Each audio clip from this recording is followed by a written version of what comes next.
السلام علیکم دوستو یہودی کیسے اسرائیل ملک بنانے میں کامیاب ہو گئے اور برطانیہ نے یہودیوں کی کتنی مدد کی اور امریکہ کا کیا کردار ہے اسرائیل ملک بنانے میں۔ دوستو، برطانوی حکومت یہود صہیونیت کی تحریک کو آگے بڑھانے میں قدم بقدم ساتھ رہی اور برطانوی سرمایہ داروں نے بھی برطانوی یہودیوں کی عملی مدد کی۔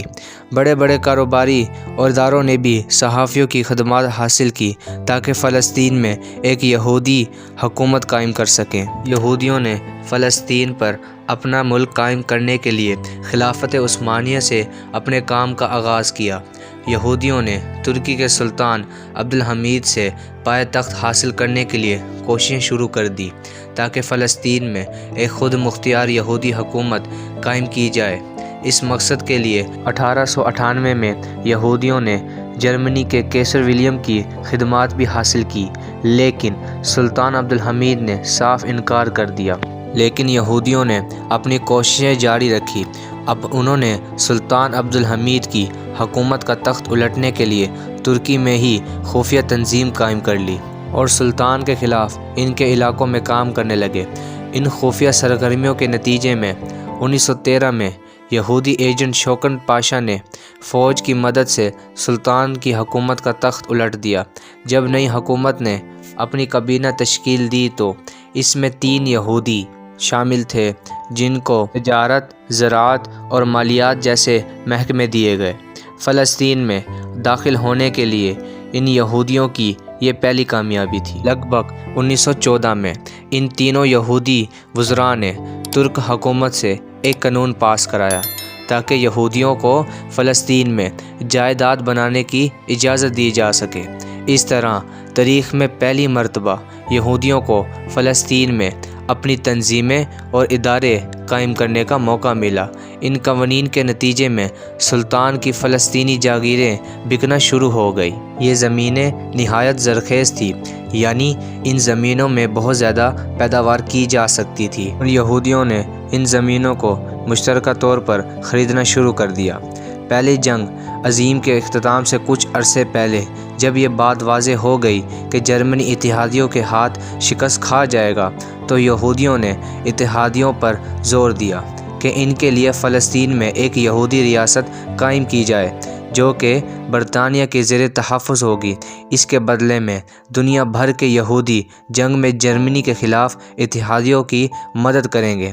برطانیہ کو اس بات کا یقین دلایا گیا کہ مذکور ریاست کے قیام سے برطانیہ کے لیے ہندوستان کا بحری راستہ محفوظ ہو جائے گا۔ اب یہودیوں نے اتحادی ملکوں بالخصوص برطانیہ اور امریکہ میں اپنا پروپیگنڈا تیز کر دیا تاکہ باسل میں ہونے والی عالمی یہودی کانفرنس کے فیصلوں کو عملی جامہ پہنایا جا سکے۔ ان فیصلوں کا مقصد یہودیوں میں عالمگیر اتحاد پیدا کر کے فلسطین میں یہودیوں کے لیے ایک خود مختار ریاست کا قیام تھا۔ 1917 میں پروپیگنڈے کے زور پر لیکن بظاہر سفارت کاری کے ذریعے انگریزوں سے مشہور بلفور معاہدہ کروا دیا اور پھر برطانیہ اور فرانس نے عرب ملکوں کے درمیان میں نااتفاقیاں قائم کر دی اور ان کو تقسیم کرنے کے لیے منصوبہ بندیاں کی۔ چونکہ یہودیوں اور عرب قوم کے کچھ لوگ جو پیسوں کے پجاری تھے، ان دونوں نے مل کر سلطنت عثمانیہ کے خلاف اتحادیوں کی بھرپور مدد کی تھی۔ لہٰذا سلطنت عثمانیہ کی شکست کے بعد عرب کے کچھ علاقے عربوں کو اور کچھ علاقے یہودیوں کو مال غنیمت کے طور پر دیے گئے۔ یہودیوں کو فلسطین کا وہ علاقہ ملا جو آج اسرائیل کہلاتا ہے اور عربوں کو سعودی عرب اور عراق کا علاقہ ملا۔ یہ علاقے ملکہ کے شریف حسین کو اس کی شاندار خدمات کے صلے میں عطا کیے گئے تھے۔ جو جنگ عظیم اول میں اس نے ترکوں کے خلاف انگریزوں کا ساتھ دیا تھا۔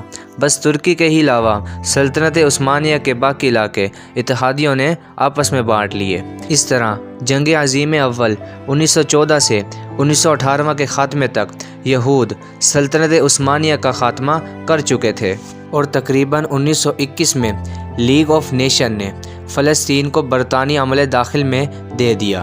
اس موقع سے فائدہ اٹھاتے ہوئے امریکی کانگریس نے ایک قرارداد منظور کی۔ اس قرارداد میں امریکہ نے فلسطین میں ایک یہودی ریاست کے قیام کی حوصلہ افزائی کرنے کا عہد کیا۔ 2 سال کے بعد امریکہ نے ایک خاص فرمان پر دستخط کیے۔ اس میں اعلان بلفور اور فرمان انقلاب میں کسی بھی قسم کی تبدیلی سے پہلے امریکہ کی منظوری لازمی قرار دی گئی۔ دوستو، صہیونی تحریک تو شروع ہی سے عربوں کے خلاف جارحانہ عزم رکھتی تھی۔ صہیونی تحریک نے ہمیشہ سامراج قوتوں کا ساتھ دیا جن کی پالیسی کا مقصد عربوں کے درمیان نفرت کی خلیج پیدا کرنا تھا۔ چنانچہ دوسری جنگ عظیم کے بعد برطانیہ نے فلسطین کی حفاظت کے سلسلے میں کسی قسم کی مزید ذمہ داری اٹھانے سے معذوری کا اعلان کر دیا۔ معذوری یعنی دوستو کفالت ہو گیا، یا آپ اس کو مدد بھی بول سکتے ہیں۔ چنانچہ یہ اعلان اس وقت کیا گیا جب برطانیہ یہودیوں کی ایک تربیت یافتہ اور مسلح فوج تیار کرنے میں پوری مدد دے چکا تھا اور فلسطین میں تقریباً 6 لاکھ کی تعداد میں یہودی موجود تھے۔ اس کے بعد امریکہ نے فوری طور پر ایک تحقیقاتی کمیشن قائم کر دیا جس کا مقصد مسئلہ فلسطین کا حل تلاش کرنا تھا۔ فروری 1947 میں برطانیہ حکومت نے مسئلہ فلسطین اقوام متحدہ میں پیش کر دیا تاکہ اس کا کوئی حل تلاش کیا جا سکے۔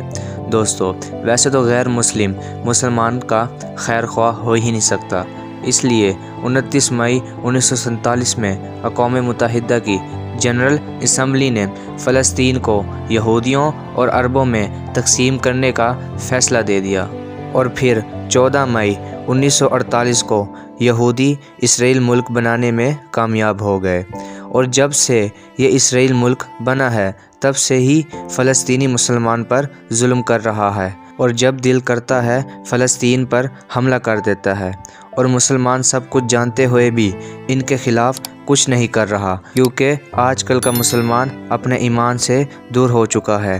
اگر یہ مسلم ممالک اپنا اتحاد قائم کر لیں تو غیر مسلم ان کا کچھ بھی نہیں بگاڑ سکیں گے۔ دوستو، یہ تھی آج کی ویڈیو، امید کرتا ہوں کہ آپ کو پسند آئی ہوگی۔ اگر پسند آئی ہے تو ابھی کے ابھی لائک، کمنٹ، شیئر کر دو، اور ہاں، سبسکرائب کرنا نہ بھولیے گا تاکہ آپ کو آنے والی میری تمام ویڈیو وقت پر مل جائیں، اور زندگی رہی تو انشاءاللہ اگلی ویڈیو میں ملیں گے۔